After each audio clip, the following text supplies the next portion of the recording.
This probably should be a serious I'm confused on X. I promised on stream that I'm gonna be talking about COPPA, and here it is, but not on the perspective that this is gonna be the end of YouTube as we know it. It can be, just not how some people might think it is. I'm not telling you to rage or calm down. I'm telling you to look at the situation as it is and ask yourself some questions, because there are some questions that need to be asked, and they might determine the fate of your channels. But before we get to that, YouTube might demonetize this video because I'm criticizing YouTube and I'm talking about kids. So if you like to support my work, you can do so by checking the links down below. So let's recap what this COPPA thing is. If you're a YouTuber, you might notice that you have to make a choice in whether or not your videos or your channel is content made for kids. That's because the FTC has rained down its laws and regulations upon YouTube and Google to protect the privacy of children under the age of 13. So what are those laws, you might ask? Essentially, it boils down to you have to make sure that your content is clear on whether or not it's intended for kids. If you misled people into thinking that your channel is for kids when it's not, you're gonna be fined $42,000 per violation. I don't think you will be facing a lawsuit. You can be, and we'll get to how because YouTube is dumb, but unless you're doing something very egregiously misleading, you're not gonna have lawsuits up yours. Example, and this is provided by the FTC themselves, there are 2 commercial websites that violated COPPA by failing to obtain parental consent before collecting personal information from children under the age of 13 and failing to provide reasonable security from the data collected. As long as you're not doing those 2 things that these 2 companies do, you should be just fine. Your YouTube channel will be just fine. Or at least it'll be fine from FTC's lawsuit. You will not be fined from YouTube limiting the features, the views, and the ads of the content that you make if you intend them for kids. So in YouTube 2019, it doesn't matter if you make content for kids or adults, you're going to be screwed either way. But that's the extent of how YouTube can screw you, as if they haven't already. And from this reasoning, I can totally see why YouTubers are panicking and saying that this is the end of YouTube as we know it. Their content can be affected by this, and I say can because we don't really know for sure. Maybe your content can be affected, maybe it can't. Thanks to people's growing resentment towards YouTube, they're going to take the pessimistic side. Can you really blame them though? So now let's talk about how YouTube can totally screw this up, because we're not even a month through this news and we're already seeing them screwing it up big time. Just recently, Upper Echelon Gamers uploaded a video talking about how YouTube's COPPA policy is garbage. He illustrated how it can be garbage because one of the people who reviewed his video deemed it as content made for kids, even though the video is talking about Stadia, and I don't think the kids are gonna be interested by that, and he already marked his entire channel as not for kids. In result, he has lower viewership and he could face a lawsuit by the FTC for misleading people through that one video. Could. He probably won't, but this is still really dumb nonetheless, and it's all thanks to YouTube wrongfully put his video as intended for kids, even though he already set his entire channel as not for kids.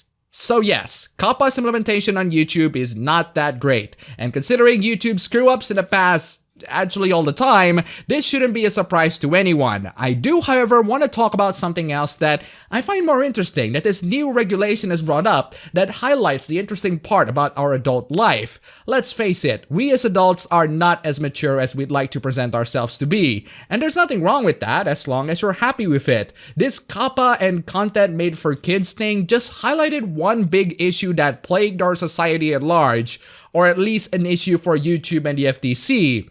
There are adults who like content for kids. I'm not talking about children's sing-along videos or something, I'm talking about cartoons. There are adults who like to watch cartoons. There are adults who like to play video games that are intended for kids. I'm talking about games like Pokemon, which I know adults play them too and enjoy them, but let's be honest here, those games are primarily intended for children. There's also Smash Brothers or Mario or a lot of Nintendo properties in general. They're intended for children, but they're also enjoyed by adults. And that's fine. There are adults who enjoy children's toys and talking about children's toys. That's fine too. There's nothing wrong with that. All I'm saying is, when adults enjoy those games and or hobbies, and they also have a YouTube channel centered on those hobbies, they're gonna talk about those hobbies on their YouTube channel, and chances are, they're gonna be talking about those hobbies towards anyone above the age of 13. The opposite can also be true. Unfortunately, thanks to the nature of our harsh reality, kids can be exposed to adult content, and they might enjoy them a lot more than the typical kids content. It depends from parent to parent, which is why I always encourage good parenting instead of asking people to censor their stuff on the internet. Some of these aforementioned adult content can be videos that are primarily intended for teenagers or above, like MatPat's game theory videos. While he said that his videos are intended for high schoolers and above, his brand of humor is pretty much intended for teenagers and below. And there's nothing wrong with that. MatPat acknowledged that in his video talking about COPPA too. But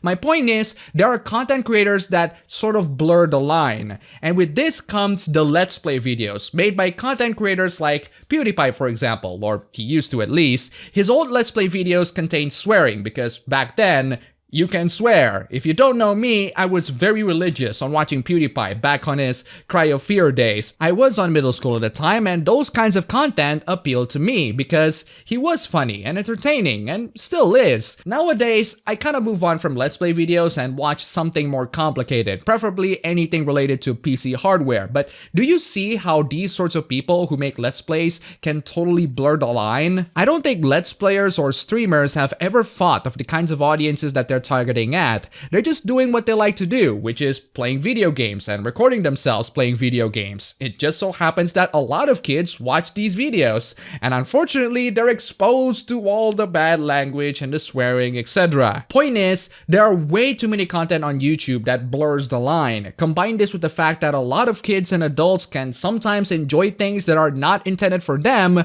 means that YouTube's new regulation is only making me more confused than ever. YouTube is screwing kids' content by removing their features and lessening their views and ads, while the FTC is pushing YouTube to make these really dumb career-destroying moves. As for people who make content for adults, you're fine. Well, at least as fine as you are on YouTube these days, which is mostly not fine, but that's because of other problems that we talk about many times and YouTube still hasn't listened. The FTC will not come to your videos and sue you. It's a possibility, but it's highly unlikely. It's about as likely as you being arrested for piracy. From what I'm seeing and how this law is actually implemented in the real world, this is the sort of law that would only be enforced if you actually are misleading kids and stealing their data without the parents' permission.